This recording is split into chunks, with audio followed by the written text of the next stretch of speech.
Hey, imagine buying a brand new, affordable little car in the 1970s, only for it to turn into one of the most infamous safety disasters in automotive history. That car was the Ford Pinto. From its launch in 1970, the Pinto was supposed to be Ford's big answer to small, cheap imported cars. Instead, it became a symbol of corporate greed, dangerous design flaws, and one of the biggest public relations nightmares in car manufacturing. Today, we're taking a deep dive into the full story of the Ford Pinto, how it was created, why it became so deadly, the massive scandal that followed, and what ultimately happened in the late 1960s. Ford Motor Company was losing market share fast to small, fuel-efficient imported cars like the Volkswagen Beetle and the growing wave of Japanese vehicles from Toyota and Honda. Ford's chairman, Lee Iacocca, wanted a car that could be designed and built quickly and sold for under $2,000. The goal was simple: beat the imports at their own game. The Pinto was developed in record time, just 25 months instead of the usual 36 to 48 months. To keep costs and weight down, engineers placed a fuel tank behind the rear axle instead of above it. This decision would later prove catastrophic. The Ford Pinto launched in September 1970 as a 1971 model. It was small, stylish for its time, cheap, and immediately popular. Sales were strong, over 350,000 units in the first year alone. For many families, especially younger buyers and first-time car owners, the Pinto was their introduction to Ford. It came in sedan, wagon, and even a sporty runabout version with a hatchback. But behind the success, a serious problem was hiding. In rear-end collisions at even moderate speeds, the Pinto's fuel tank could rupture easily. The car had almost no protection, no reinforcing frame around the tank, no shield, and the filler pipe could break off. When it did rupture, fuel would spill and often catch fire, sometimes trapping passengers inside. By 1972, reports of fiery crashes started piling up. One of the most tragic cases involved a mother and her 3 children whose Pinto was rear-ended at low speed. The car burst into flames, killing all of them. Lawsuits against Ford began to mount. Then in 1977, investigative journalists at Mother Jones magazine published a bombshell article called Pinto Madness. They revealed an internal Ford document known as the Pinto Memo. In that memo, Ford had done a cost-benefit analysis. They calculated that fixing the fuel tank problem would cost about $11 per car. Instead, they compared that to the estimated cost of paying out death and injury lawsuits, and decided it was cheaper to do nothing. This memo exploded into a national scandal.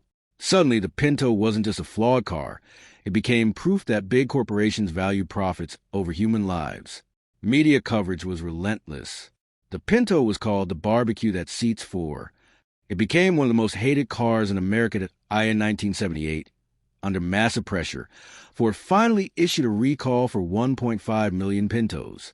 They installed a simple plastic shield and extended the fuel filler pipe. But the damage to the brand was already done. Public trust was shattered. The Pinto also became a landmark legal case. In 1980, Ford was indicted on criminal charges for reckless homicide in Indiana after 3 teenage girls died in a fiery Pinto crash. Although Ford was eventually acquitted, the trial revealed shocking details about how the company handled safety concerns. Production of the Pinto finally ended in 1980 after about 2.8 million units were built in North America.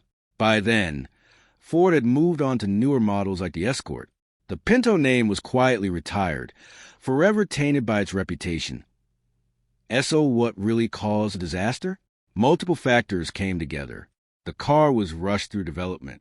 Engineers raised concerns about the fuel tank placement early on, but those concerns were overruled in the name of speed and cost.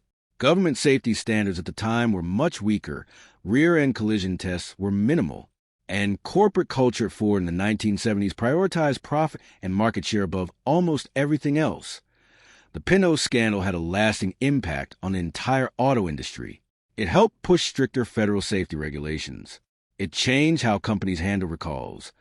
Many now issue them faster to avoid bigger scandals. And it became a classic case study in business schools about ethics, cost-benefit analysis, and corporate responsibility. Today, the Ford Pinto is remembered mostly as a cautionary tale. You can still see them at classic car shows, but they usually come with warnings or modified fuel tanks. Some enthusiasts restore them and defend the car, saying that while flawed, it wasn't uniquely dangerous compared to other small cars of its era. But the reputation remains. The Pinto story is bigger than one car. It represents an era when American auto companies were caught off guard by foreign competition and responded with haste instead of quality. It showed the dangers of putting profits before safety. Even decades later, the Ford Pinto remains one of the most infamous vehicles ever built, a small, cheap car that became a symbol of everything that can go wrong when a company loses its way. What do you think about the Ford Pinto story?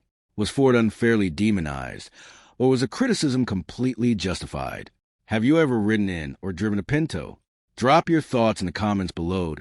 If you enjoyed this deep dive into automotive history and corporate scandals, make sure to hit like, subscribe, and turn on notifications for more What Happened to videos. Thanks for watching.